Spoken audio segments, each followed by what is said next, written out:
Hey everybody, it's Dev. What is up, Wizards? That's how I usually start videos. Sorry for this with the webcam and all that. I know you hate it, but I just wanted to get a quick little news video out and do it as quickly as possible. This is usually the best way to do it. Did you guys hear the BNR announcement today?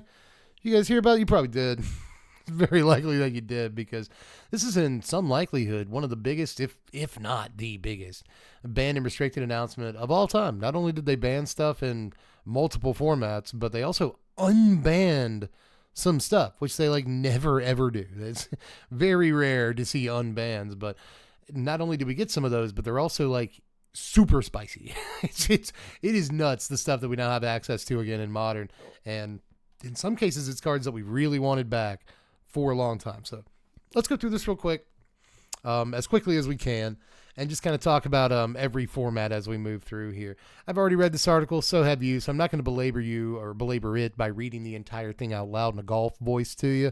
That would just be a little bit too much. Instead, we'll just kind of go through bullet points and stuff and talk about what got banned and what didn't. Now, in standard, no changes. The big takeaway here is in this case and in multiple cases, I think in this article, the very last sentence in there, no changes, right? Because they basically say that they're very happy with the state of standard. And I don't think everyone is, but I think most people are. I think people are happier with the state of standard than they have been in years, literally, at this point. And I think standard is looking pretty healthy for all intents and purposes. So I can completely understand this announcement, although I still can't wait until certain cards rotate. I know that Sunfall isn't even that heavily played, but I can't wait till it's gone. I just cannot wait myself. But again, I can understand the no changes here. I don't think they needed to make changes personally. Pioneer is up next. Jegantha the Wellspring, they basically said that this is banned because it's, cutting down deck diversity. Too many decks just include Jegantha because they can. And sometimes you don't make like certain metagame calls or play favorite cards that you might otherwise want to play because, they screw up the Jegantha condition is the word I was looking for. To make Jegantha your companion, you basically have to have no cards in your starting deck that have more than one of the same mana symbol in their mana cost. And that actually does restrict by a good bit some of the cards you can put in your deck. So, and a lot of people are taking that restriction just to play an extra 5/5. It's like starting with an 8th card in your hand. Companion's been a broken mechanic since they first introduced it, and they have had to ban multiple companions in multiple formats. They're talking about banning Lurrus in Vintage still. It feels like we've all been talking about banning Lurrus in Vintage for a long time, but they specifically said that they've got their eyes on him now. So Companion has just been, I guess I'll say it kindly, not a success as far as well, I guess it depends on your metrics, right? If you're looking to have a very competitive ability, then yeah, Companion's been a smash hit. It's been a great success, but I think just in terms of design, it's been proven at this point that Companion was a mistake.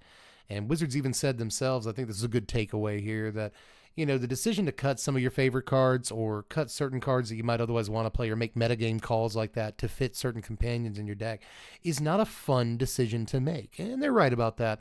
So I think that banning Jegantha, not just in Pioneer, but also, as you see here, in Modern, was probably the correct idea. I do, man. I like more deck diversity, or at least card diversity within decks. This will force people to kind of switch things up a little bit, but without actually destroying any one deck in the format. So, altogether, I think it's an understandable decision, even if it wasn't entirely necessary. Moving on, Jegantha is also banned in Modern. I think that they said in Pioneers, like 40% of decks play Jegantha or something like that, which is wild. It's absolutely wild. And I think it's a similar play rate in Modern as well, which is, again, unbelievable that 30 to 40% of decks, a third to almost half of decks in the format play Jegantha. And so, yeah, by those metrics, I could definitely see an argument for getting rid of it. But I think that they definitely banned, if there's one ban today that I think the most people are going to agree with, it's probably the One Ring. The One Ring is banned. It had 18 total months of play. I think some people are going to be upset because they spent good money on their One Rings and all that. But in terms of the overall play experience in Modern, from what I can tell, right, I'm not the most modern guy. in all senses of the word some of the time. Still, I'm not the most modern dude, so I don't know everything about this format, but I do know I see people on Reddit and Twitter and other, places, my comment section even, really angry that the One Ring is so good and so prevalent in Modern. I believe the One Ring actually had a similar play rate to Jegantha in Pioneer. So we're talking about, actually, I want to say that they said it was in like close to 60% of decks. It's in a ridiculous amount of decks because any deck can play it. One thing they pointed out was that the opportunity cost to playing the One Ring is just too low. You might as well put it in just about anything, to be honest. So, anytime you see a card like that, that's just an auto include in nearly any deck, then you do have to evaluate whether a card like that is, a mistake or not to be in your format. So I think a lot of people are probably cheering today. As a matter of fact, from what I've already seen on social media, there are a lot of people cheering this ban in particular. I don't think too many people are crying about the One Ring. Amped Raptor also got banned. And between One Ring and Amped Raptor, I think that and Jegantha, this really like hits the Boros Energy deck, which Wizards also points out is far and away the most played deck with one of the higher win rates in all of Modern. So they want to kneecap that deck without blowing its head off entirely. You know what I mean? Like they want to make sure that deck is okay, but again, they want to take a good bit of its power away, it seems. So even though Amped Raptor was sometimes fun, from what I understand, in like certain Jun lists and Gruul lists and whatnot, it makes sense that it also has to go away for this deck's sins. But, I've heard a couple of people say that they would have liked other cards from Boros Energy banned, and even Wizards says that they looked at a number of cards from Boros Energy. And Amped Raptor always seemed like a really fun card to me. I've never once resolved it, but in preview season, Aspiring Spike really sold me on how good that card would be. And I guess ultimately, it's obvious now he was very right. So, and Aspiring Spike he's right a lot, honestly. He's a very good Magic player, but still, I don't really feel too much of anything about Raptor being banned. It's One Ring.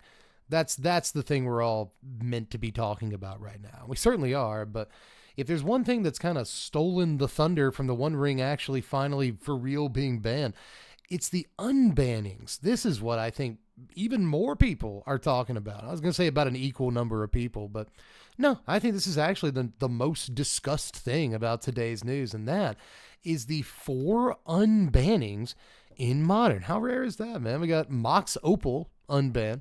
Green Sun Zenith is unbanned. That is definitely the right call.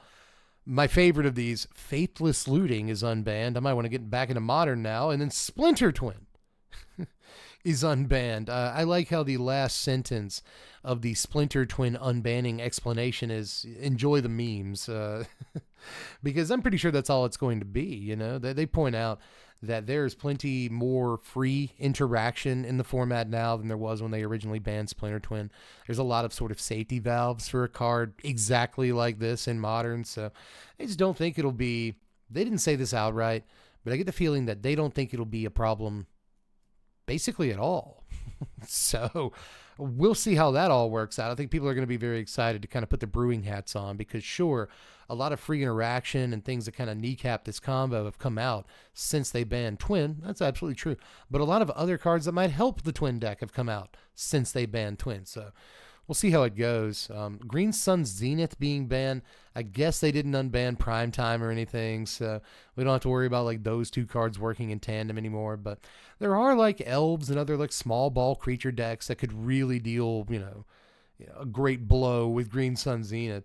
And Mox Opal being unbanned, there's a fair number of like artifact-centric decks that this could help out a good bit, but there are none at like the top end of the format or anything. I don't even think there's any like C tier, artifact-centric decks in Modern at the moment, or at least artifact-centric decks that are all in on the artifact theme, like you kind of need to be with Mox Opal. But altogether, I think that these are good unbannings because all of them encourage brewing to a great extent, right? Like, hey, we banned the One Ring. That's going to open up the format a good bit. We banned Jegantha, so you don't have to feel obligated to play, certain cards or not play other cards, more likely. And we unbanned all these other cards, and these cards are all, again, Mox Opal, brew artifacts. Green Sun Zenith, brew some sort of, ramp or creature-heavy ramp deck. Splinter Twin, Splinter Twin combo, right? And then Faceless Looting is the glue that snaps a bunch of different decks in place, right? It is the Lego blocks because, first of all, it can see play in Splinter Twin. That much is true. But also, Reanimator builds, all kinds of combo builds, the, prowess builds, the mono red prowess builds that see some play in. Just 1 mana for 2 cards, see 2 more cards, pitch 2 cards, and flash them back, reanimate them, whatever you're doing with them, is just an unbelievable rate. Faithless Looting is low-key one of my favorite red cards ever printed in the history of Magic, and I didn't quite understand it when it did get banned, because I think it got banned as part of the Hogak package, and I think they could have just banned Hogak, and that would have been fine. What are you doing? So I never really understood this banning in the first place, and I'm glad that it's back in Modern. Again, that might get me brewing some Modern, dude, because Faithless Looting is a hell of a drug. If you've never seen this card, man, it's basically what I just said. 1 mana, draw 2, discard 2, flash back for 3 mana. Unbelievable card. You can mill it into your yard and then cast it later, too. You don't even have to cast it the first time. Just, man. I love Faithless Looting, dude. It's actually my favorite card mentioned in all of this today. But apart from that, there were some changes to Legacy 2 if you care, like Vexing Bauble and Psychic Frog, which it turns out I did not know this. I don't keep up with Legacy too much, but apparently Blue-Black Reanimator is like the best deck in the format by a mile. Yesterday, not anymore, I would assume. But Psychic Frog basically allows you to pitch all the cards you want to, while also being this really credible threat that you have to deal with.